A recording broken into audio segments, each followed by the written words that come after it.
আপোনালোকৰ ঘৰত যদি ঘৰৰ আশে পাশে জংঘল হৈছে, ঘাঁহ বন বেছি অতিৰিক্ত হৈ গৈছে, মানে দেখিবলৈ বেয়া হয়, মানে আৰু মানে আঁতৰাবলৈও মানে সুবিধা নহয়, আৰু আজিকালি জানেই আৰু মানুহ পাবলৈতো টান, ঘাঁহ বন উঘালিবলৈ হাজিৰা মানুহ পাবলৈ টান। গতিকে আপোনালোকে এটা সহজ উপায় কৰিব পাৰে। এই মই যে লগাই দিছোঁ এই দৰৱ দুটা এটা মেচিনত, মানে মই ভিডিঅ'টোত চোৱা মতে আপোনালোকে এটা স্প্ৰে মেচিনত লৈ ল'ব, লৈ মিক্সিং কৰি আপোনাৰ যদি আধা ঘণ্টাৰ ভিতৰত আপোনাৰ গোটেই বাৰীখন, মানে আপুনি বা চোতালখন, আপোনাৰ আশে পাশে থকা বনখিনি স্প্ৰে কৰি হৈ যাব।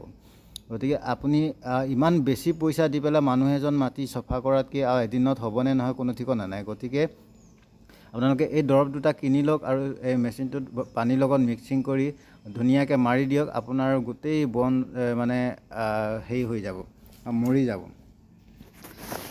আৰু মানে ইমান বেছি কষ্ট কৰি থাকিব নালাগে। গতিকে আজিকালি মানে আধুনিক যুগ, আৰু এইবিলাকেই এনেকুৱা ধৰণে কৰিব লাগে। আৰু দৰৱকেইটা মিক্সিং কৰোঁতে সদায় সাৱধান হ'ব, কাৰণ এইবিলাক হ'ল মানে মানে কিবা হয়, মানে জহৰ হয়। গতিকে সৰু ল'ৰা ছোৱালী বা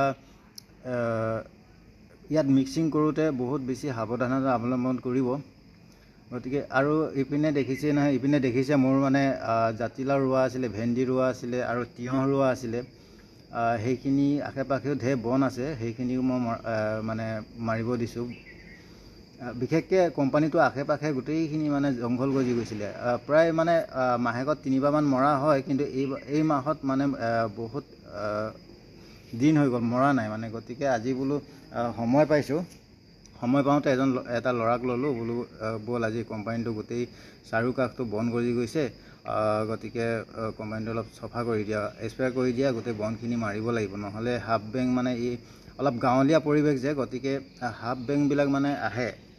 গতিকে এই চফা কৰি ৰাখিলে মানে নিজৰে সুবিধা। কেতিয়াবা ইপিনে এইটো ছাইডতে আমি অহা যোৱা কৰোঁ, কেতিয়াবা সন্ধিয়া আহোঁ বা অহা যোৱা পেচাব মানে পায়খানা চাইখানা কৰিবলৈ এইটো ৰাস্তাই অহা হয়। গতিকে সাপ চাপৰ ভয় থাকে। গতিকে জেগাটো সদায় চাফ চাফাই হৈ থাকিলে মানে ভাল হ'ব সাপ বেংবিলাক। আৰু এই দৰৱটো মাৰি দিয়াৰ পিছত আপোনাৰ ঘৰৰ আশে পাশে থকা মানে পোক পতংগৰ, সাপ বেং, এইবিলাক যিবিলাক জীৱ জন্তু আহে, সেইবিলাক নহা হৈ যায়। মানে গোন্ধটো তেনেকুৱা হয়। আৰু আপোনাৰ ঘৰত যদি মহ হৈছে, মহ চহবিলাকো মানে নাইকিয়া হৈ যায়। গতিকে এই দৰৱ দুটা খুব সুন্দৰ দৰৱ। যদি আপোনালোকে নাম দুটা ধৰিব পৰা নাই, মই হেৰি কৰি লগাই দিম বাৰু এটা